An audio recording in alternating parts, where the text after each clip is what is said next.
po ito. Ako po si Binibining Santaya Nicole Pamin, isang manunulat para sa pagsulat ng editorial. So, inimbita ko po ang kasama ko pong mag-aaral sa paaralan ng Meronol College of Panabo Incorporated na si Kuya Antonio at si Kuya Marion.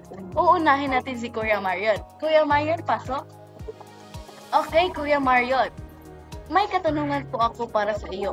Sa tingin mo po ba ang korupsyon ay may kaugnayan sa mga lindol na nangyayari sa bansa natin ngayon? I believe it does not speak for themselves because ang lindol ay causes randomly and does not appear or does not predicted or is not predicted by the people.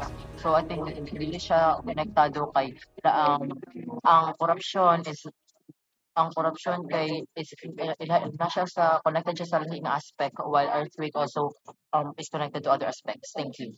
Okay. Ngayon, susunod na tatawagin ko ay si Ginoong Antonio. Okay, Ginoong Antonio. Ang tatanungan ko po sa iyo ay pareha lang po kay Kuya Mario.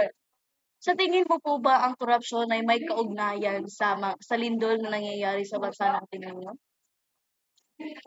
Sa aking tingin po, I think that earthquakes and corruption does not have anything to do with each other whatsoever, as earthquakes are a natural phenomenon, whilst um, corruption is because of the abuse of power of the politicians inside our country. Okay, maraming salamat po. Nasagot na po ng dalawang inimbita ko ang aking mga katanungan. At ngayon, dahil tapos na po tayo, ito na po ang huling minuto ng ating pagkikita.